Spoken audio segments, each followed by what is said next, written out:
Good. So the last day we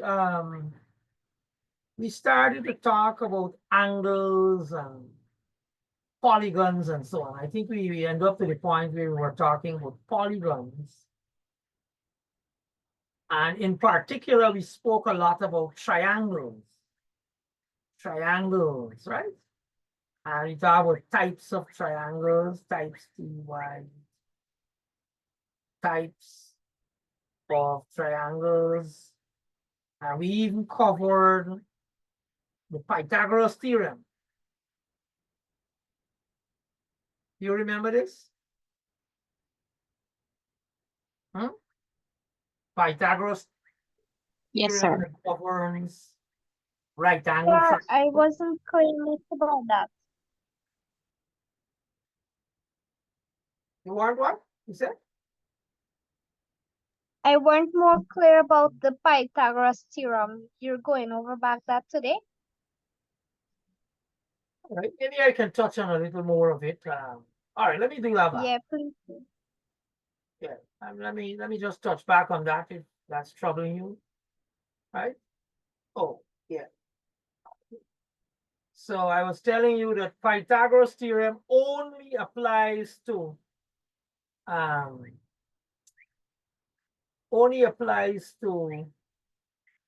right angle triangles.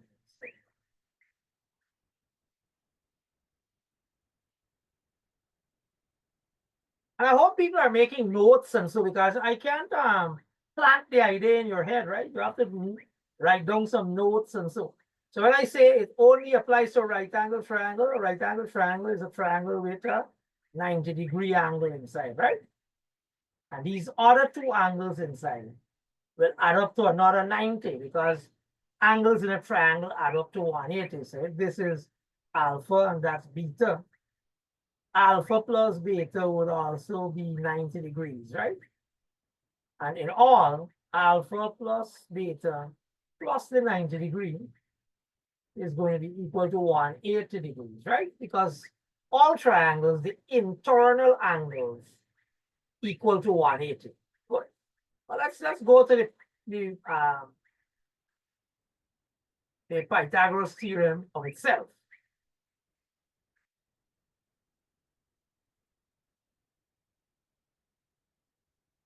The Pythagoras theorem simply is saying that if this side is A and this side is B and this side is C, right? And the longest side of a right angle triangle is what they call the hypotenuse, right? Hypotenuse, right?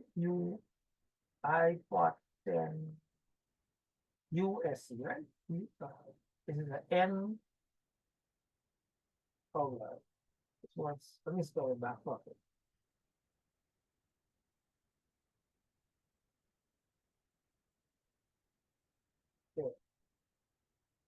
The word is hypotenuse, right? Yeah. Good. So the Pythagoras theorem simply states that the side C is equals to the sum of the square root. Let me not write it there before you have your confused again.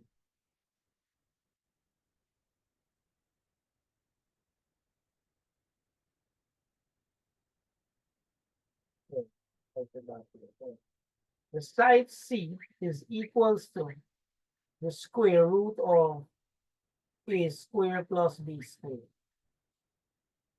Right? So if you have the two shorter sides and you have to find the longer side, you just square them, add them up together, and find the square root. If you're given the longest side and one of the other sides, and you have to find the third one, let's say you have to find A. It will be C squared minus B squared, right? Under the square root side. Right? And I would think, let me ask a question. What will be B? What will be B? Now that you have these two, what do you think B will be? A square subtract C square. What will it be?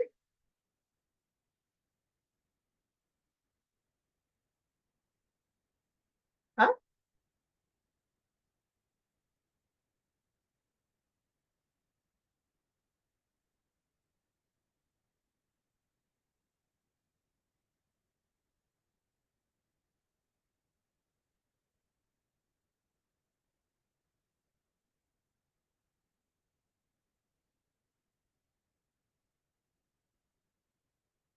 Well, you can see if the long, okay, if you are given the two shorter sides and the longer side, there's an addition here. Here I'm telling you, if you want to find one of the shorter side, all you got to change in here is a minus sign. What do you think will come here? Subtraction. Yeah, but what will I write here? A square subtract C square. No, man. A square is a shorter side. If you square it, you No, can sir. Sorry, it's C square subtract A square. exactly. Yes, that's how you. That's how you're using common sense there, right? Yeah. Good. So there we have it. That's the that's the Pythagoras theorem, right? And let's apply it with some examples now. Let's do that. So if you have a triangle, and triangle, all right, over here is 1, and over here is 2. And you're asked to find C, right? So it's a right angle triangle. Remember that. C will be equal to the square root of 1 square plus 2 square, which is square root of 5, right? And whatever that will be in the calculator, right? But you can leave it as root 5. Is that clear? Right? Yes, sir. Yes. Yes, sir. Put in here whatever unit they're measuring the sides with, right? Let's take another one. We have a triangle.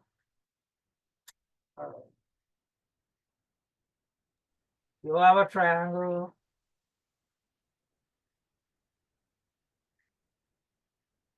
It's a right angle triangle, and down here is, let's see, down here is 5, down here is 3, and you want to find the side B.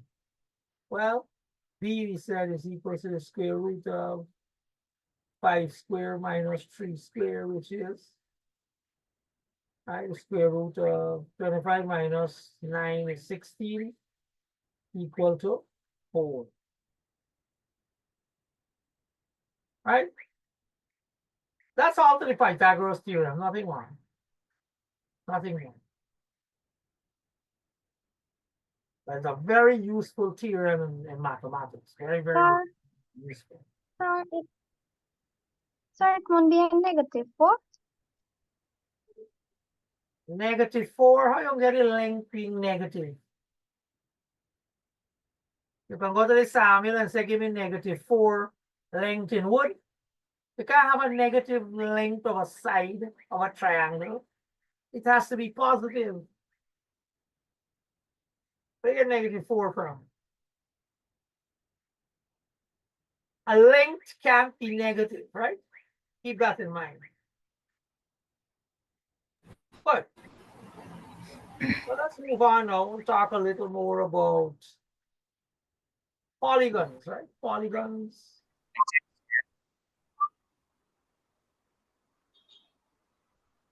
And Sir, could you hear me? somebody was saying something? Yes, sir. You could hear me now? Yeah, who is that? Harinoring Susankar. Oh, well, we're having a class now. You can't present now. We might give you the opportunity at the Yes, end. sir. When you finish your class. Yes. Good. Yes, sir. So you're talking about polygons. I like there's a little definition of what a polygon is, right? It's basically it's a plane shape bounded by 3 or more straight lines, right? So keywords, it's a plane shape, right? What do we mean by plane? What do we mean by plane?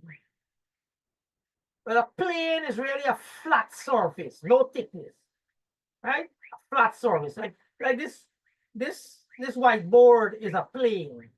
It's a flat surface. There's no thickness to it, right? So polygons are plane shapes, right? So, and they must have 3 or more sides, right? Sides. So you can have like 2 lines, okay, or 2 sides, right? They must have 3 or more sides, or I should say, they are bounded. They are bounded by 3 or more lines, right? So this here is not a polygon because there's only 2 lines, right? 2 lines. So polygon basically is a plane shape. It's like a flat surface with no thickness. And it must have 3 or more sides, right?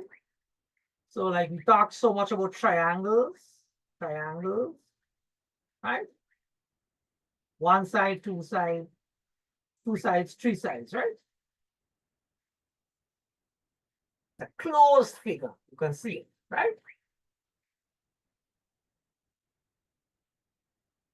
And then there's some other things. They say that this here is what we call a vortex,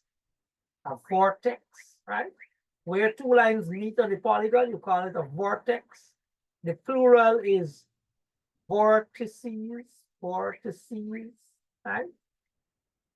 So a triangle would have 3 vortices, right? 1, 2, 3, right?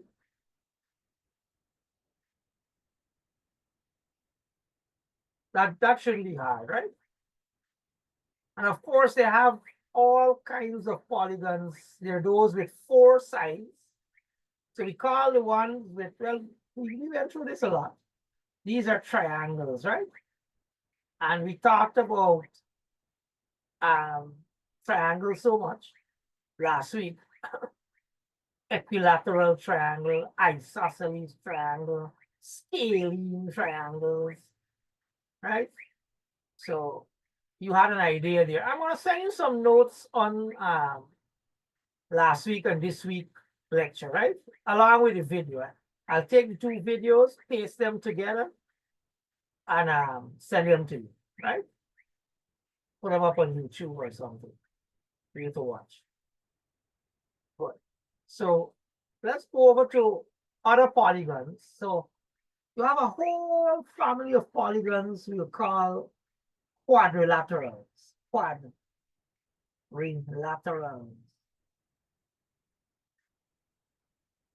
Right?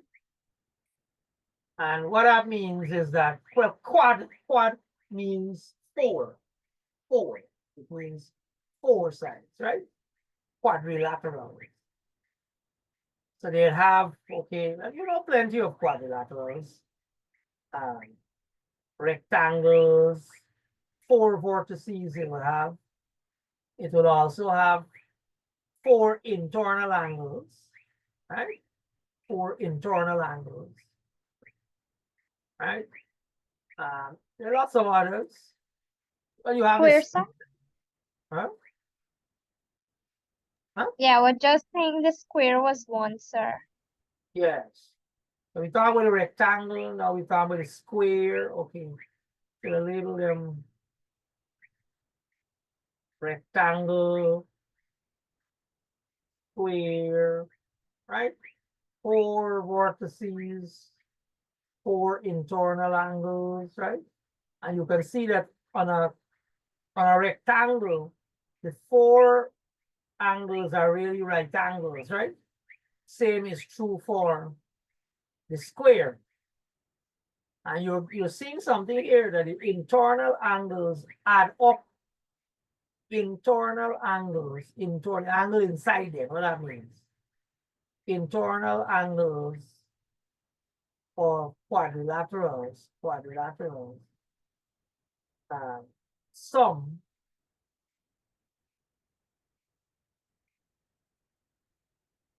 to 360 degrees, right? We add up to 360 degrees. And they have a whole lot of others, right? You have like what we call parallelograms, where the sides are parallel, right? Forgive my drawing, right? So that side is parallel to this side is parallel to that side, this side is parallel, right?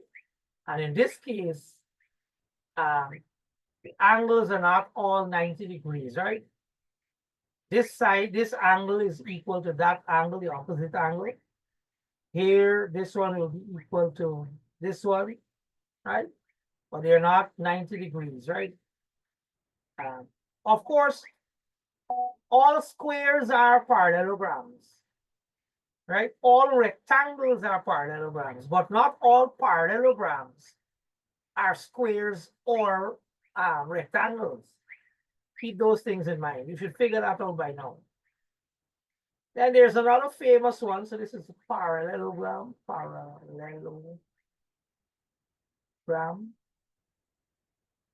And there's one called the trapezium.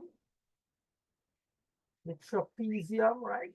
Where two sides are parallel, but these two sides here are not parallel, right? The trapezium, right? Those are some very popular quadrilaterals. Good. Now there are many other polygons, right? There are many other polygons out there, but we're not gonna get into all the possibilities they have, right?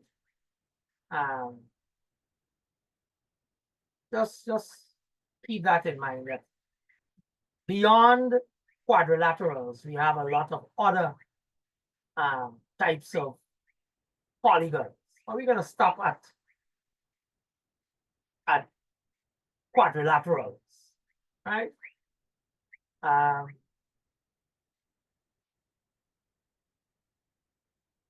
We talked about the angles in a quadrilateral adds up to 360, right?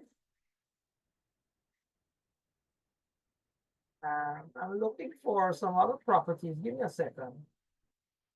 Let me pause. Let me pause here a moment. Just want to look for this thing. Yeah. So this is a theorem about polygons that I want you to remember, right? The sum of the interior angles of a n-sided. And you see this is not restricted to just triangles or quadrilaterals. Any polygon in this whole wide world, right? So notice they say n-side, meaning 5, 6, 10, 20, they don't care, right? The sum of the interior angles of an n-sided polygon is 2n minus 4 times r. Let me put it this way, times 90 degrees, right? Or if you want to put it this way, n minus 2 times 180 degrees, right? So let's see if that is true for a triangle. Let's try it. So you have a triangle, and we know that this triangle has n equal 3 sides, right? So let's see, let's try it. 2 times 3 minus 4 times 90. How much is that? 2, 3, 6, 6 minus 4, you get 2. 2 multiplied by 90 degrees equal 180, right? And that's true. The angles in a triangle add up to 180, right? Let's try it with quadrilaterals. So quadrilaterals, 4 sides, n equal 4, n equal 4. So let's try this version of the formula. 4 minus 2 times 180 degrees. How much is that? That's 2 multiplied by 180, which is 360 degrees. Right? So you're seeing it's true. Right? Keep that in.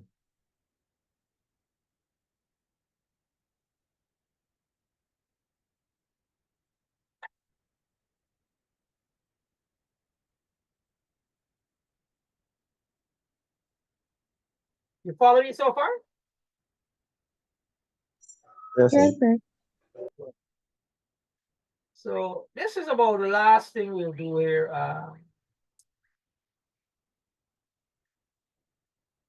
This theorem here. Another theorem, theorem 2. It says here the sum of the exterior angles of the n-sided polygon is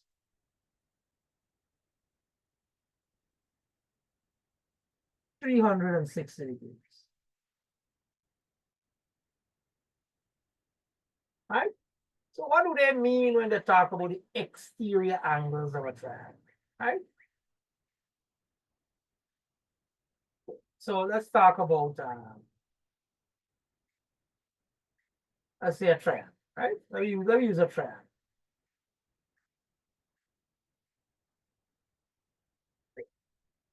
So it depends on how you want to go with when it comes to the exterior angle, right? So if you were to go here, right? This is one of the exterior angles. Then continuing this way, this is another exterior angle. And if you go this way again, you go here, this is another exterior angle. See that? And they say that, well, okay, if you were to add this angle, let's call it alpha, beta, and gamma. Alpha plus beta plus gamma will be equal to 360 degrees. Right? That's what they mean when they talk about the exterior angle. You can also look at it the other way. Let me do it the other way. If you were to draw a triangle again, but let's say you go this way, all right? You draw up that one with this angle, and you draw this one, that's this angle, and then you draw this angle here, right? These three angles, let's say this is A, B, C. A plus B plus C will be equal to 360. Right? And for your own, if you okay, and I probably can give you that as a little exercise. You can draw a triangle on paper at home and do what I did here on this one and the other one. And measure these angles. Measure these angles. Write them down. You're not gonna get dead accurate values, right? But you're gonna see that when you add them up, it's going to be pretty close to 360. Sometimes when you measure the angles, you overestimate, and you can have a little more than 360. But the point is, they will add up to 360 if you were to get a dead accurate diagram, and if you were able to measure and read off the angles accurately. But now, though, I want you to concentrate on the internal angles. Right? The internal angle. That theorem is going to prove useful. Right? And the same is true for quadrilaterals. If you were to, let's say you take a quadrilateral, right?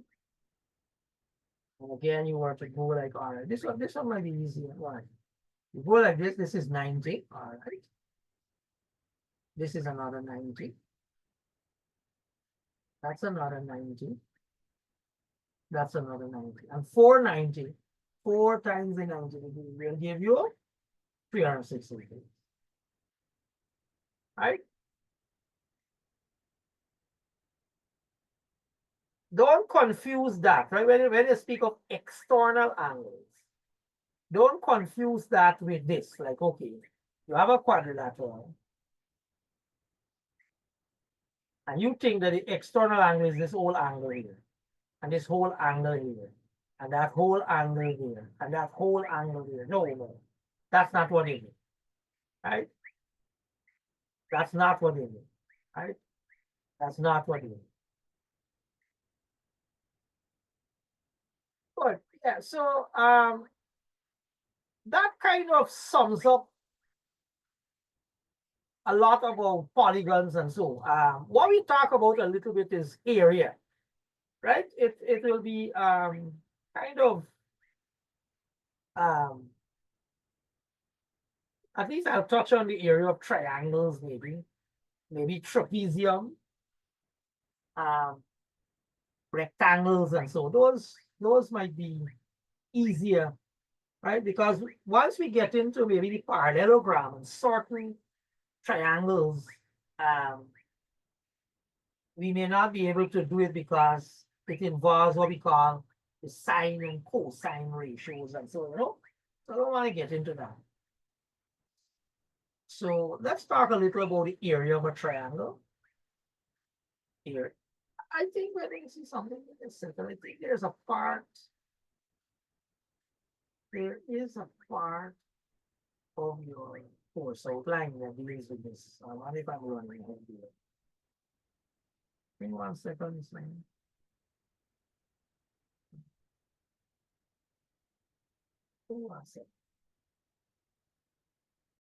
Yeah, let's talk about the area of a triangle, right? There is a simple formula. If you have a rectangle triangle, you have a rectangle triangle. Let's say the base here is B, the length of the base is B, and the height here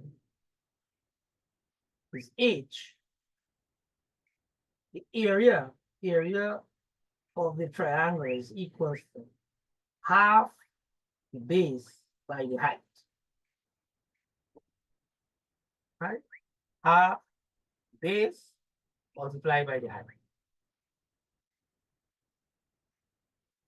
Now, not every time, in this case, okay, this is a right angle triangle, but if it's not a right angle triangle, let's say you have a triangle that is a regular triangle that is not right angle, right? This is your base. Now, what you have to find out is what is the height here, right? So the area of the triangle equals half the base by that height, this height here, right? Is that clear? There are more complicated formulas out there, how you find the area of a triangle, right? If you know angles inside here, sometimes if you know an angle in here, and maybe you know some sides and another side, there's a formula out there called Hero's formula, where if you know all 3 sides, maybe you know here, you know there, you know all 3 sides, there's a formula to figure out the area of the triangle, right?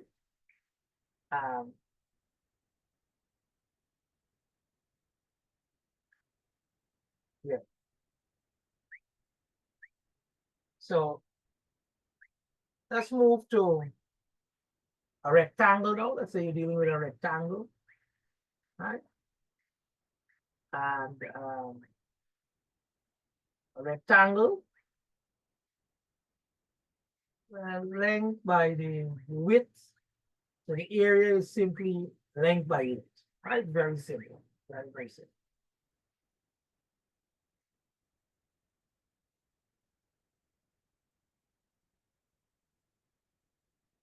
When you have a situation where you have maybe a parallelogram,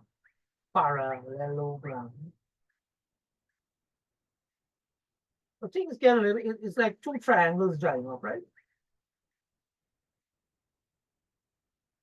You have a parallelogram, right? If you know the height, and you know the length of the base, you can calculate the area. The area is going to be not half this time, but the base multiplied by 9. Very simple.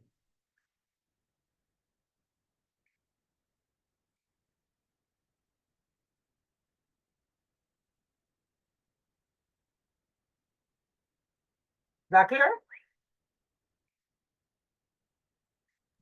Yes.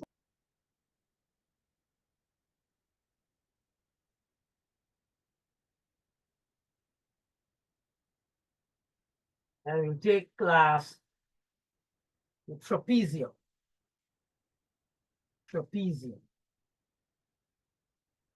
Right? So you have the trapezium.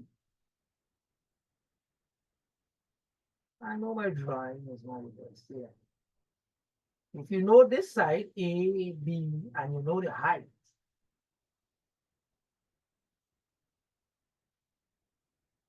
area equal to half the sum of the two parallel sides times the height.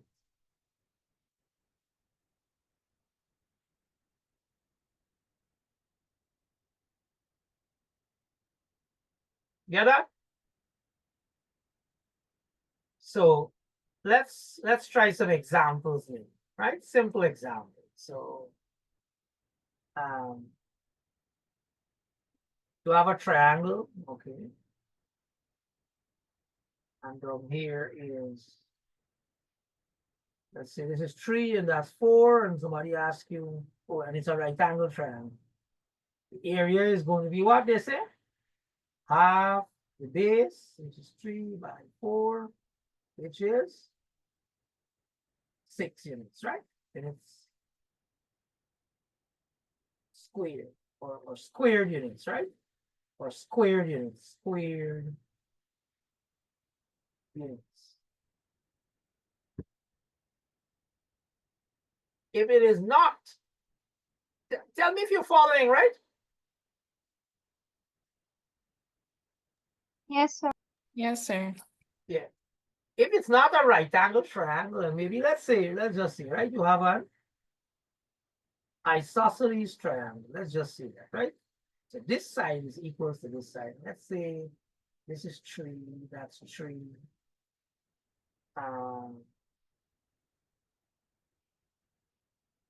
Good. So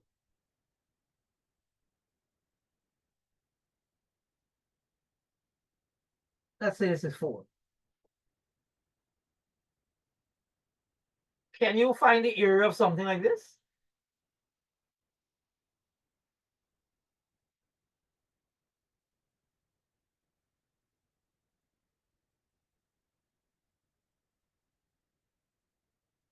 Any ideas?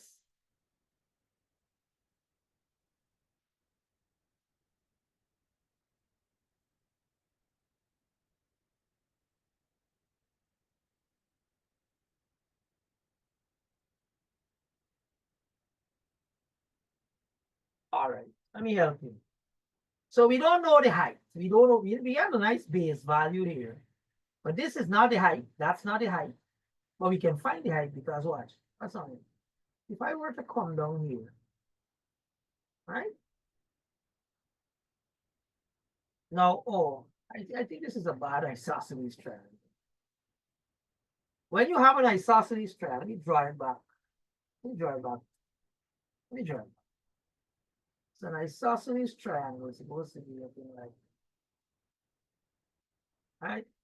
So when you bring down this line here, it is supposed to divide this part into 2 equal parts. So if down here is 4, down here is 3, this is 3, right? When you divide it by half there, this becomes 2, that becomes 2. That's all. Right? Yes, sir. So now we can use Pythagoras theorem and get this height. Isn't that so? This height here, right? So we can use h now is going to be equal to the square root of 3 square minus 2 square, right? Which is what? 3 threes is 9, 9 minus 4 is 5, right? So you get square root of 5. See what I'm getting at?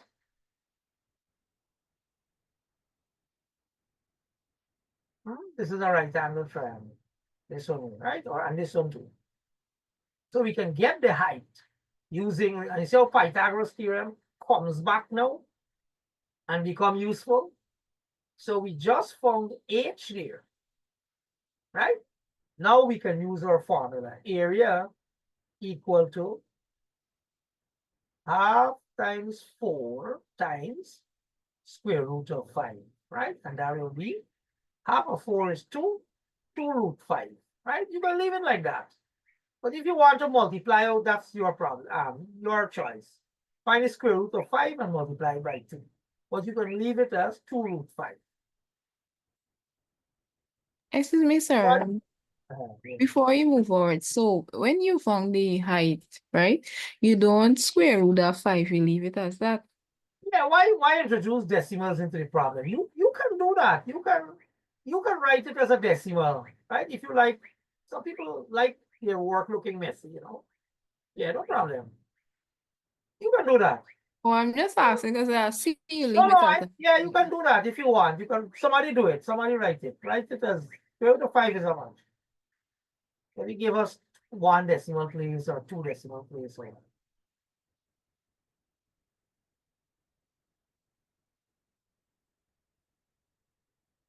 Anybody do it? Square root of 5? Yeah, it's given 2.2. 2.2, right? And you can put that in here, 2.2, and you multiply and get an answer, right? So you can write it as a decimal. It's up to you. Right? Yeah. So you see a smart way there you make use of Pythagoras theorem. You don't have the height, but you found a way, right, of calculating it. So that's how some of the problems will come, you know. They'll be very tricky. Right?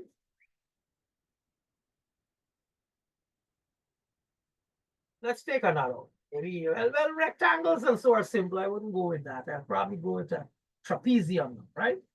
So you have a trapezium, right? And maybe, okay, the height here is, let's say 4, down here is 5, down here is 6, right? The area is going to be, this is a nice number. Let me go with 6, let me go with 4 here. 4. What's a nice number that we want to set up?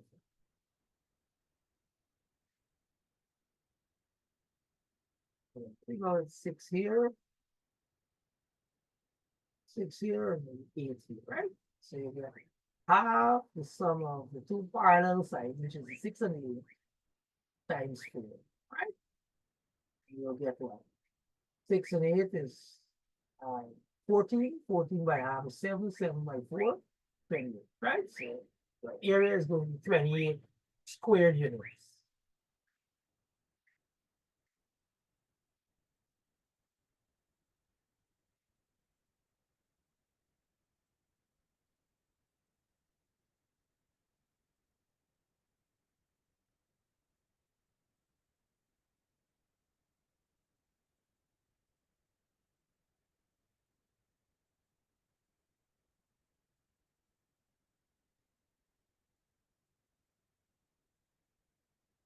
Are you with me so far?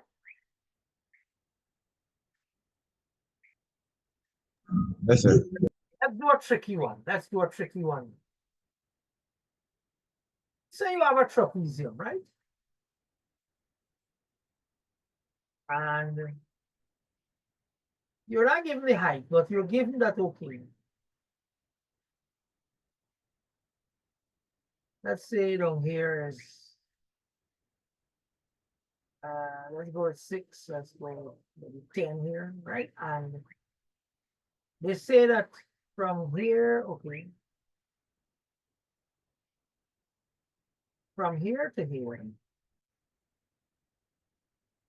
let's say this is okay, A, and from here to here is also A, right? Um,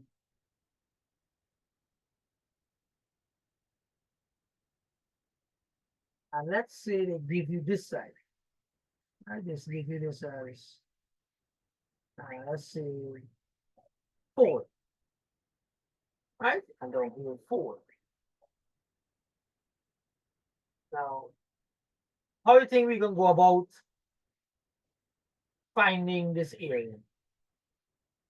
Pythagoras theorem. What?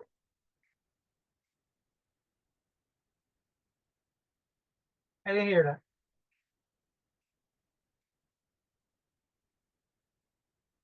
So this whole thing here is 10, right? This length here is equal to that length here. Can you figure out what A is? What is A?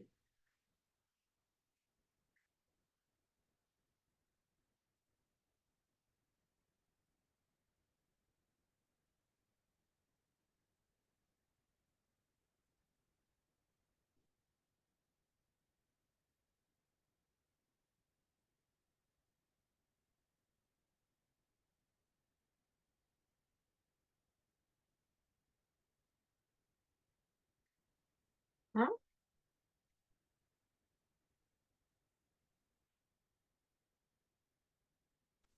Sort of like how the bottom is 10, you divide it into 2 and you get 5, maybe. A look like half of 10? A look like half of 10? Think what you say.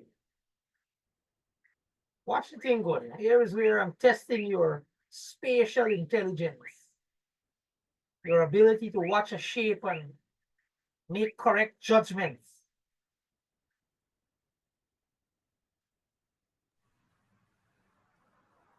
Sir, A1, B2. How you got to? Because the top is 6. Ah, very good. And So from here to here is going to be 6, right? From here is going to be 6.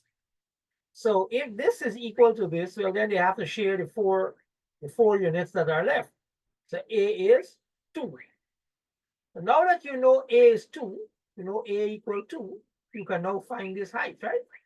You can find H. So H now is going to be equal to the square root of 4 squared minus 2 squared, which is, what's that? 16 minus 4 is going to be square root of 12, right?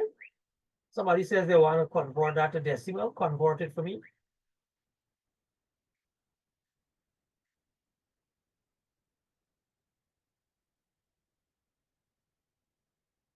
Right, so we go 3.46. how much? 3.46. 3.46. All right. So your area then is going to be half the sum of 6 plus 10 multiplied by square root of 12. Somebody says it's that. And you can do the arithmetic now, right? So you see, not all the questions are going to, be given that where everything is straightforward. No. You'll have to think sometimes, apply all that you know, the common sense and all the other things you know to solve the problem, right?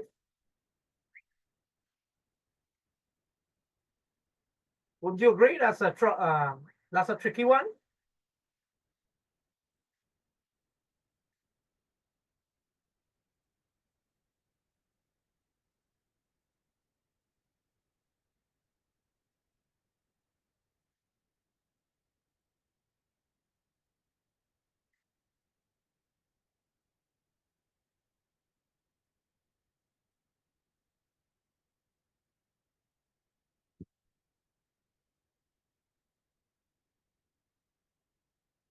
Can we move on now?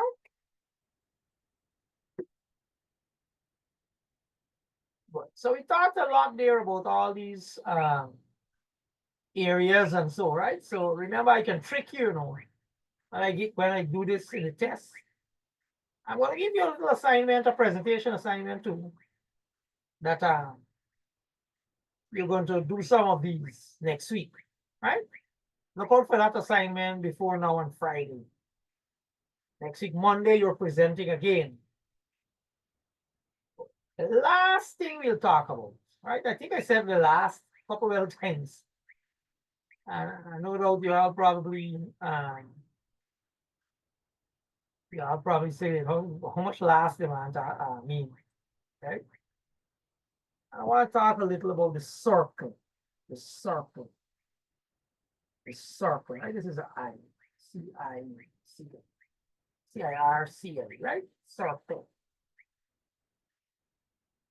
And what's really a circle, right? A circle is really a set of points, right? Formed by drawing, let me see how they define it here. You see, a circle is defined as a plane curve formed by the set of all points which are given a fixed distance from a fixed point, right? So if you have a point here, and okay, you have another point here, and then you have another point here, and another point here, and another point here, and they're all equally, the distance from all these points to this center here, that distance is equal. Well, it doesn't look so, right? But this distance here, D, that distance there, D, you know, that distance there, D, they're all equal. Well, then what you have here is a circle, right? We call this the center, right? I shouldn't use D, let me use R. Use R. The reason why is that they call this the radius, right? That's the radius, radius. Let me not use D. D is reserved for something else, right? Which Diameter. is, huh? Somebody said it there just now? Diameter. Very good, yes. Right? The diameter. So let me draw a circle. All right, so you have a circle here. From the center there to what we call this curve here. Sometimes you hear they refer to it as the circumference. Conference, right? They call this the radius, right? The distance from the center to the circumference is the radius. And the distance from one part of the circumference going through the center straight to the other end where it touches the circumference again from here to here. We call that the diameter, right? Diameter, right? The diameter, right? At other times, sometimes they refer to the distance around the circle as the circumference as well, right? Sometimes the distance around they refer to as circumference, and at other times, the circle itself, they say, well, the circumference of the circle.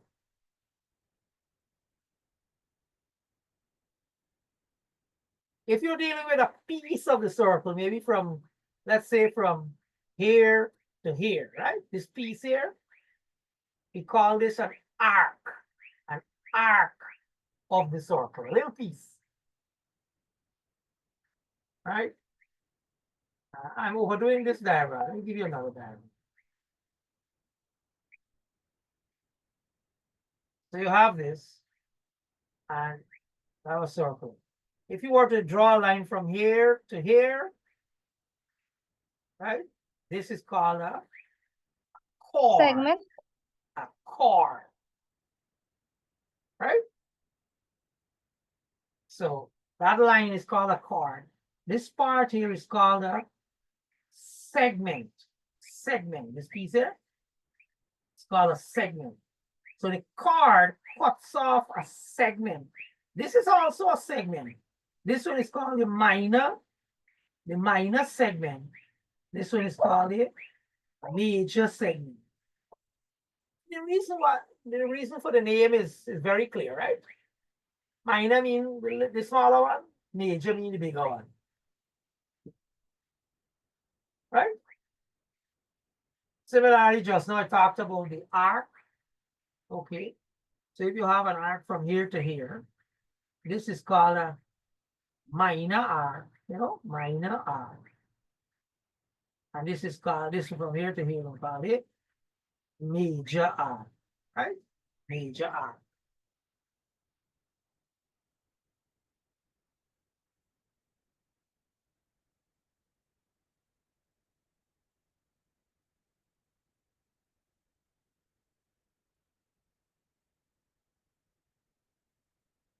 And then finally, on circles here, you have a circle. This is the same thing. You break it up into, okay, like you cut it like a pie, or a pizza. This is what you call a sector, right? Because the smaller one, you call it a minor sector. And this here is a major sector, right?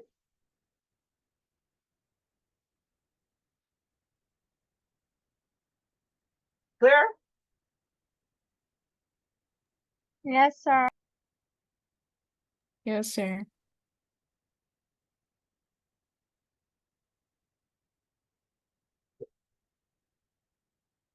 So let's talk about two things more of a circle. The circumference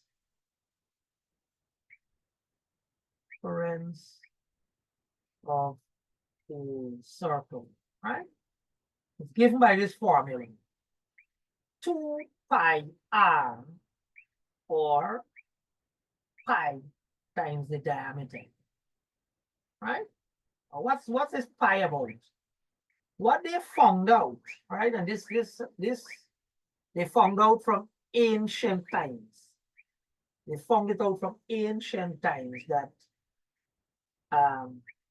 if you were to take the diameter of a circle, you were to measure, you take several circles, and you measure the diameter, and you measure the circumference, they found that the circumference divided by the diameter is equals to a number just over 3.14, something, something, something. And this number came to be called pi, 3i. Very famous number in mathematics, right? A good estimate is given by the number 22/7. This is not pi, but it's a good approximation to pi, right? They found that out lots of places in the world that there are a lot of geometry, and so they found this out very, very early. You see the number pi occurring in the measurements of a pyramid and several ancient buildings. Right? So these two formulas actually give you the circumference of a circle. Right? And maybe we can do an example or two.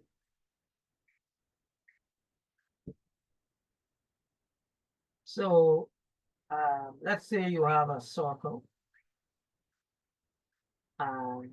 And the radius is, let's say 7, 0. And you're asked to find the circumference.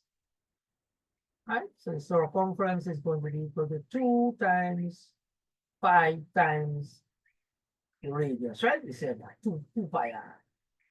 So let's use pi as 22/7. So our circumference is going to be 2 times 22/7 multiplied by 7, right? So you can put in your CN, no problem. So 7 1, you cancel, and you get 2 times 22 will be 44 CN.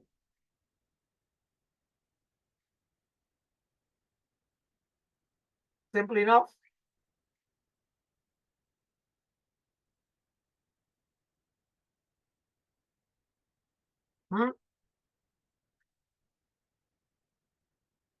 Yes, sir. So let's take another one. Maybe, okay, you have a circle, but the diameter is given. The diameter, hold on. Let's call that the same. The diameter is 8 cm, right? So if you're asked to find the circumference, you're going to use pi d, right? You can use pi as 22/7. So circumference is going to be 22/7 multiplied by 8/1, right? See. I'm going to get a horrible answer this time, right? But yeah, it's an answer nevertheless.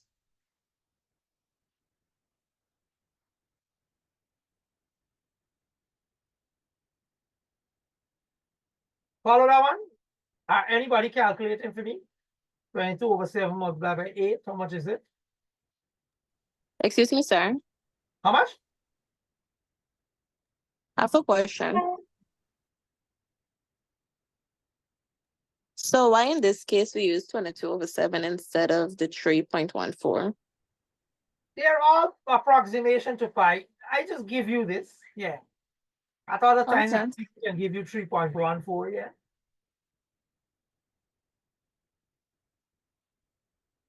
Yeah, sometimes somebody, the problem, they might say use pi as 3.14. At other times, they say use 22/7. Right, so you use what they give you. Anybody calculating the value? 22/7 by 8.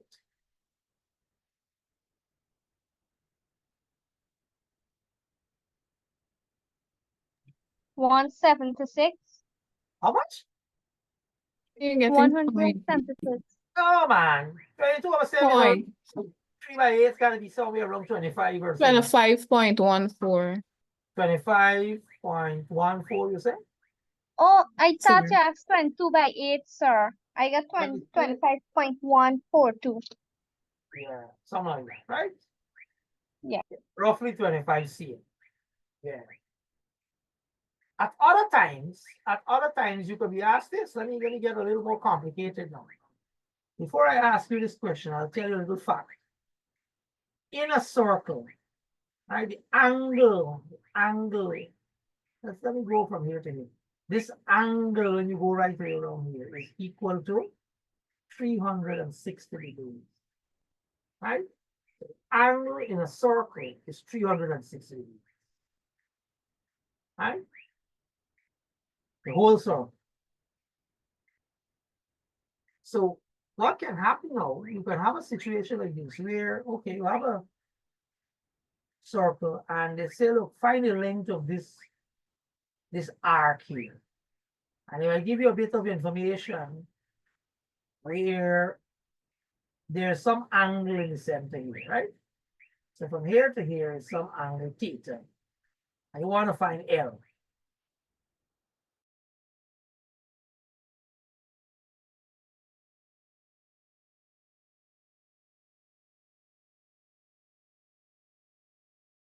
Sorry.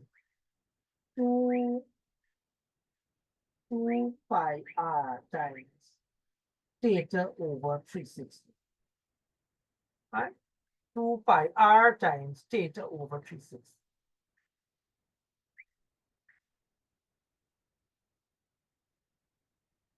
Right? So you're not finding the whole circumference, just a fraction of it. Right? Let's say, all right, let's take an example. So you want to find from here to here. And let us just say that this angle is 100 degrees, right? And the radius is, let's say, 10 cm. So you want to find this one, L. So L is going to be equal to 2 pi r times theta over 360. You said that, right? Good. So putting in the numbers, 2 by, and we're going to use pi as, all right, somebody said 3.14. They didn't like the 23. So 3.14 multiplied by radius is 10 times 100 degrees over 360 degrees. So somebody help me calculate that. Put your calculator to work here.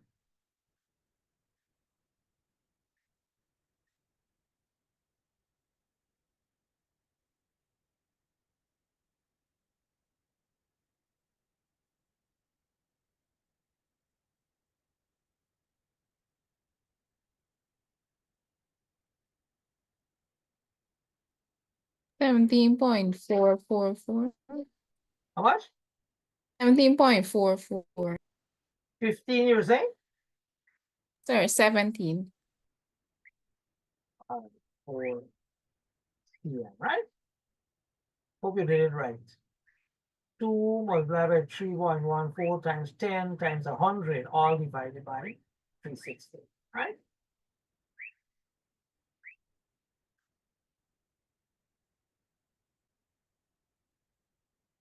And I can trick you. I can say, all right, don't find L, find this length around here.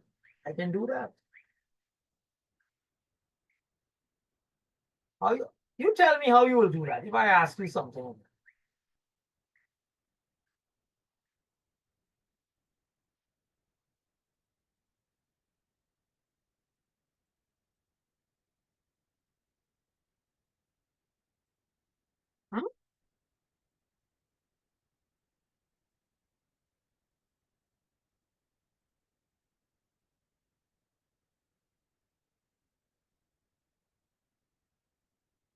Hmm? You are since you already find a length for L, you just take it away from 360.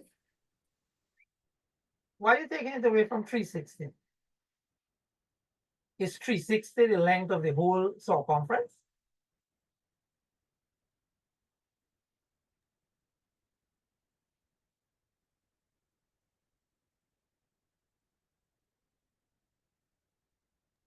Sorry, it's 2207 times 17.444. Why are you doing that? Tell me the reason why you're giving me an answer, right? So whenever you give me an answer, tell me the reason.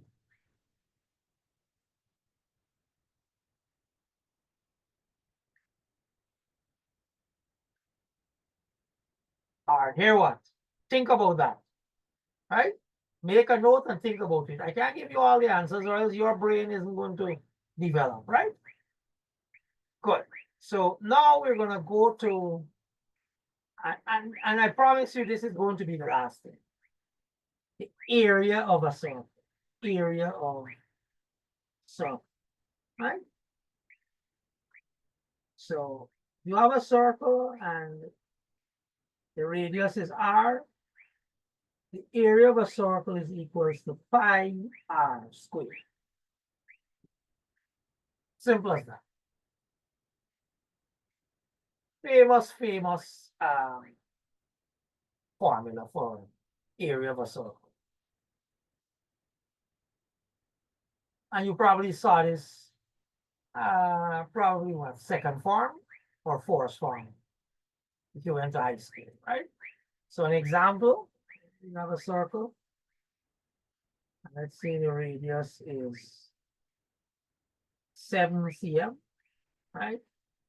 Area we said equal pi r squared. You use pi as 22/7, right? Your area is going to be 22/7 multiplied by 7 squared, right? We put that in cm squared. Tell me the answer.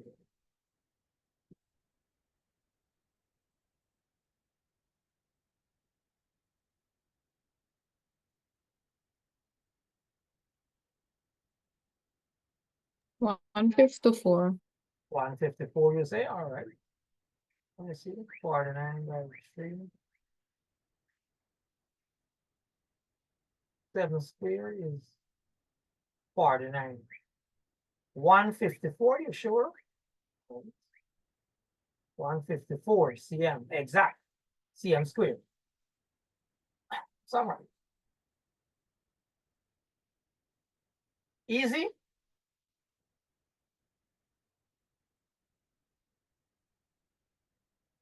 Right? Let's take a situation where you don't want a whole circle. You just want a piece. So let's say, okay, you take away what you call a sector. So remember, this is some angle here. You want this area here, right? This is R. So the area of minor sector is equals to pi r squared times theta over 360.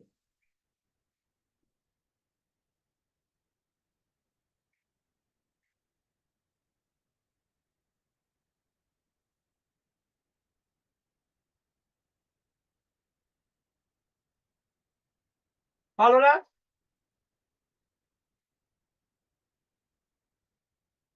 You want just a fraction of the whole circle, right? Not the whole circle. So what fraction you want? Theta over 360. Let's try a simple example. Let's say one that we had earlier. So maybe we had, okay, this here. And let's say this is 7 cm. And let's go with maybe 60 degrees. We want this shaded region. Find the area. The area is going to be, as we said, pi r squared times theta over 360, right? Which will be, let's use pi as 22 over 7. So 22 over 7 multiplied by 7 squared multiplied by 60 over 360, right? Very simple substitution.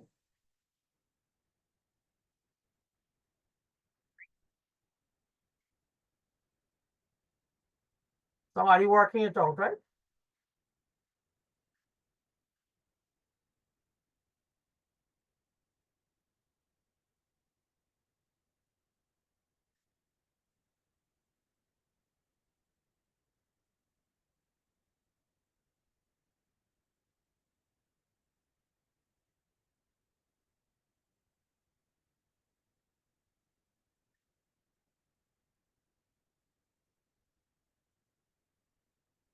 Kind of 5.6, sir. Yeah. I'll go with 25.7, right? Sorry, 25.7 cm squared, no? Yeah. Now, here's a question again. Very similar to the one I asked you earlier. If somebody want to know what's the area of this major sector now, what will you do?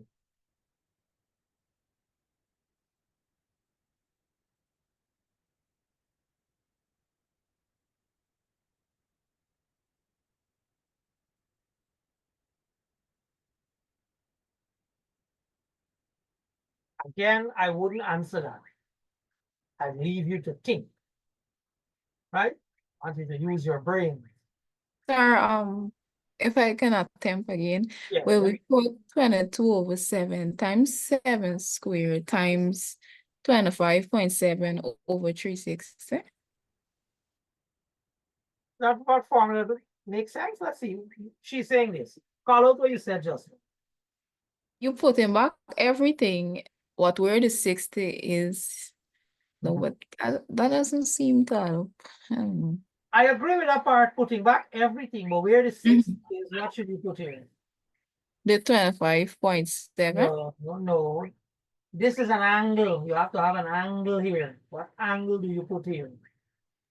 Sir, do you subtract 360 from 60? Exactly. You put 300 there. Very good. Right? Because this angle is, if that is 60, then this one is 300. That's one way. You have other ways, but that's one way. Good. Let me give you another technical problem. Let's say you have a circle. Center here. Okay, go up there, up there. And you cut off a segment here. So let's say I have 7 cm again. Let's go with 60 again, 60 degrees. And you want to know what's this shaded area here. What will you do?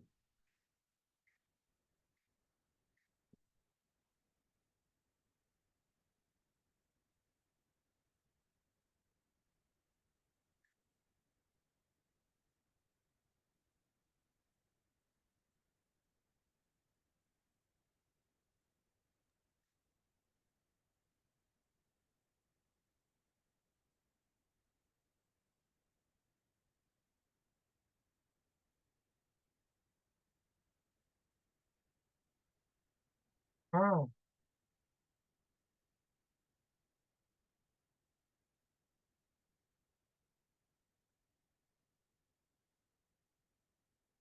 There was silence Sir, in head. can we see the Half an hour. question again? I want to know the area of this shaded region here. What's the area of that shaded region? Shaded region, right? And I said this is what you call a segment, right? Segment. Sir, it won't be Mhm. 22 over 7 times the answer Stop it, you stop it. find for the question. Don't just call numbers. What is your reasoning? What is your reasoning? When you're working on my problem, you don't just start writing numbers. What is the reasoning? How are you going to go about finding that area?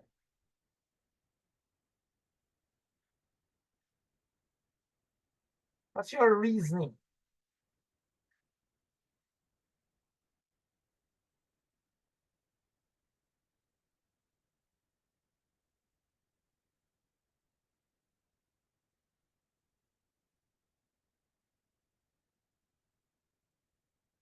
Tell me your reasoning. How are you going about this problem?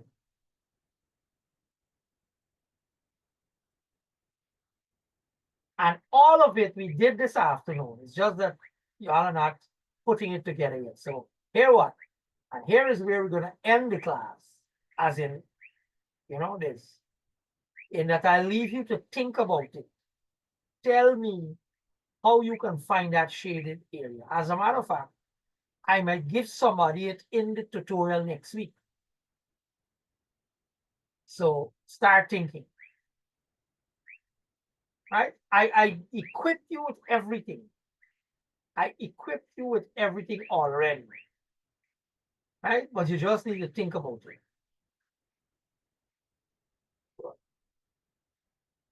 So what we'll do, we're going to pause there and then we're going to have those presentations. I'm going to give those people one final chance, right, to present.